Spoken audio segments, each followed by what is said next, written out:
है बात राजस्थान की करेंगे, क्योंकि राजस्थान से जो तस्वीर सामने आ रही है वो शर्मसार कर देने वाली तस्वीर है। यहां एक निर्दलीय उम्मीदवार ने एसडीएम को थप्पड़ जड़ा,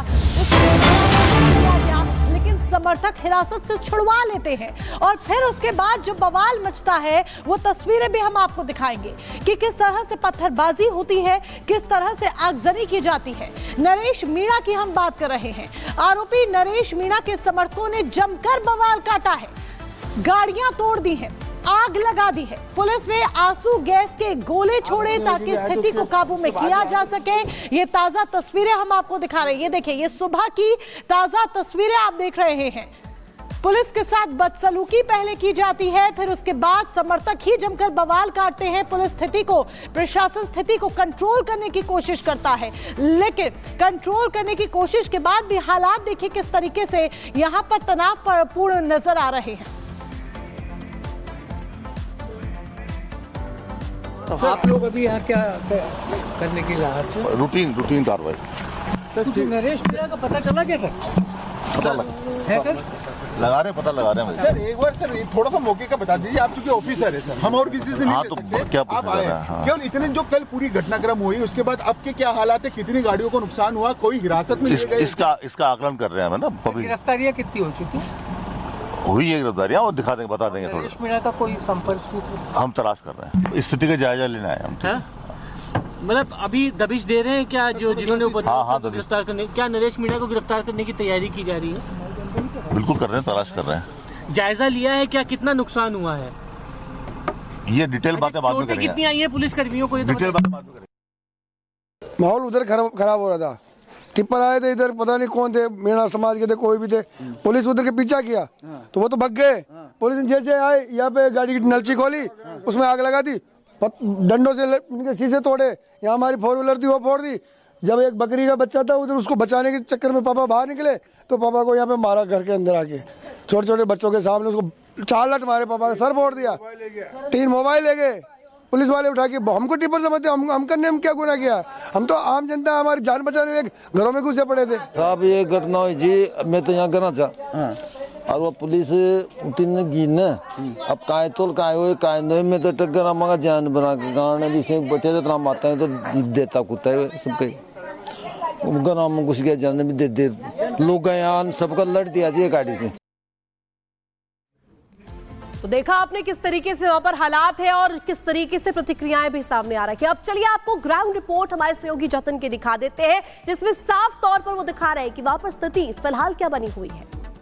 सड़कों पर नजर आ रहे हैं, आप तस्वीरें देखते जाएंगे। जैसे जैसे हम आगे बढ़ेंगे आपको जो आगजनी हुई, पत्थरबाजी हुई, उसके सबूत साफ तौर पर नजर आ जाएंगे। सबसे पहले आप ये गाड़ी देखिए, बताया जा रहा है कि ये नरेश मीणा की गाड़ी है और कल जब हिंसा शुरू हुई तो हिंसा की शुरुआत इसी गाड़ी से हुई है। और आप देखेंगे कि ये जो नई थार रॉक्स गाड़ी थी उसको पूरे तरीके से जला दिया गया। और जैसे जैसे हम आगे बढ़ रहे हैं आप देखेंगे लाइन से जितनी भी गाड़ियां यहाँ पर खड़ी हुई थी उन सबको आग के हवाले जो है वो किया गया।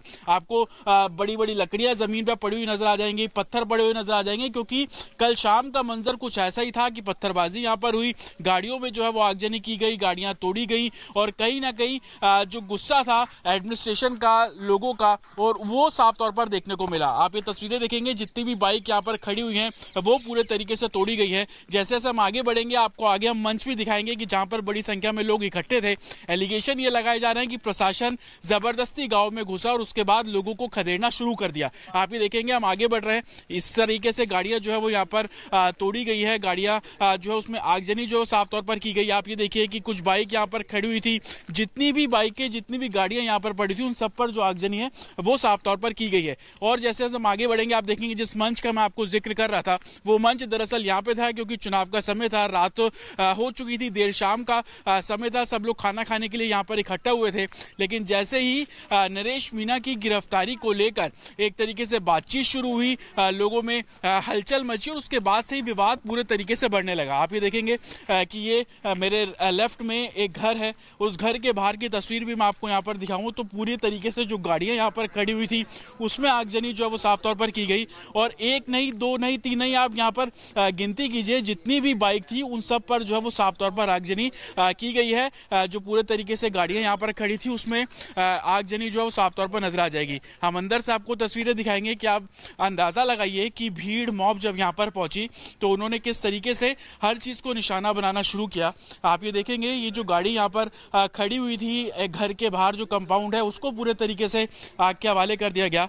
और अभी भी जब हम यहाँ पर खड़े हैं तो हमें साफ तौर पर स्मेल आ रही। लोग हैं उनसे हम बात, क्या हुआ था कल, क्या हुआ था? कुछ नहीं हुआ था सर, वहाँ नरेश मीणा जिधर ना दे रहे थे, वो खाना खाने के लिए उधर गए, इधर से पुलिस वाले आए, उधर से पुलिस वाले आए, यहाँ पे पोलिंग के टाइम पे 23 दिन भर से उन्होंने जबरदस्त उधर से लट बरसाते हुए इधर से भी आए ना मारते हुए, तो पब्लिक भागी ना। उसके बावजूद तो जतिन की रिपोर्ट आपने देखी जहां पर वो तस्वीरें दिखाते हुए नजर आ रहे हैं कि किस तरीके से बवाल के बाद की स्थिति बनी हुई है। और जतिन ग्राउंड जीरो पर मौजूद है लगातार, तो सीधे जतिन का रुख करेंगे। जतिन, सवाल यहां पर यह भी खड़ा हो जाता है कि आखिर इस बवाल की स्थिति आ क्यों पड़ी?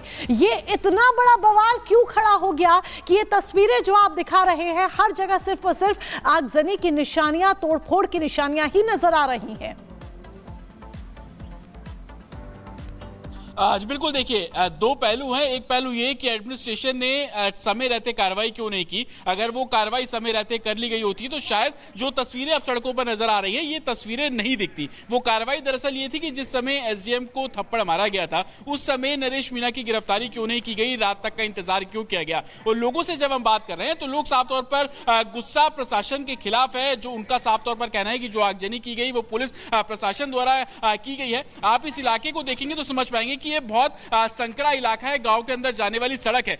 लोगों का कहना है कि दोनों तरफ से जो पुलिस एडमिनिस्ट्रेशन है वो घेरने की कोशिश करता है। और मेरे अपनी वीडियो कहूंगा थोड़ा आगे आएंगे तो मैं आपको समझा पाऊंगा कि दरअसल हुआ क्या। आगे मंच लगा हुआ था क्योंकि चुनाव का समय था, तमाम जो लोग थे स्थानीय लोग यहां पर थे। ये भी जानकारी मिल रही है कि नरेश मीणा भी उस समय उस मंच के पास मौजूद थे। हालांकि पुलिस एडमिनिस्ट्रेशन गिरफ्तारी करने के लिए पहुंचता है, उसके बाद से आगजनी का जो दौर है वो शुरू हुआ। और आगजनी इस कदर हुई कि जितनी भी गाड़ियां इस रोड पर खड़ी हुई थी उन सब पर आग जो है वो लगा दी गई। और तस्वीरें आप यहां पर देखते हुए चलेंगे तो सड़कों पर आपको राख होती हुई गाड़ियां नजर आ जाएंगी। पत्थरबाजी जो थी वो यहां पर साफ तौर पर की गई।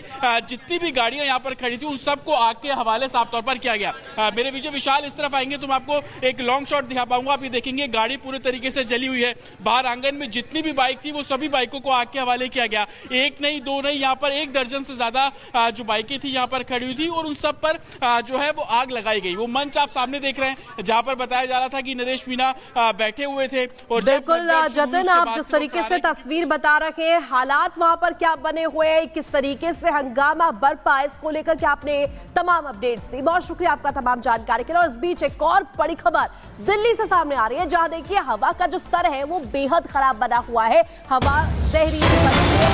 एक और बड़ी खबर सामने आ रही है कि दिल्ली में जो प्रदूषण का स्तर है वो लगातार खतरनाक श्रेणी में पहुंचता हुआ नजर आ रहा है। और धुंध की एक चादर भी दिल्ली एनसीआर को लपेटे हुए। मोनिका, बिल्कुल, तापमान में भी गिरावट दर्ज की गई है। सड़कों पर चलना बेहद मुश्किल हो गया है। विजिबिलिटी लगभग 0 के बराबर यहां पर नजर आ रही है।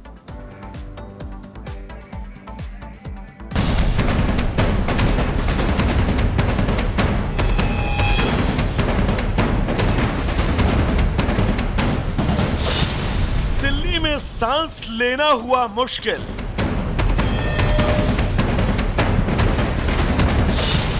गंभीर श्रेणी में पहुंचा AQI।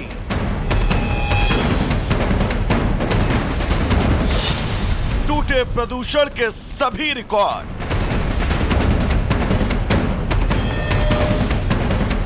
दिल्ली की आबोहवा में अब सांस लेना मुश्किल है। बीते दिन इस सीजन में पहली बार हवा सबसे गंभीर श्रेणी में दर्ज की गई। दिल्ली में हवा किस कदर प्रदूषित हो चुकी है इस बात का अंदाजा इससे लगाया जा सकता है कि दिल्ली में दर्जनों ऐसे इलाके सामने आए जहां हवा की स्थिति खतरनाक स्तर पर पहुंच चुकी है, यानी कि 400 के पार। यह पहली बार नहीं है जब राजधानी में AQI 400 के पार पहुंचा हो।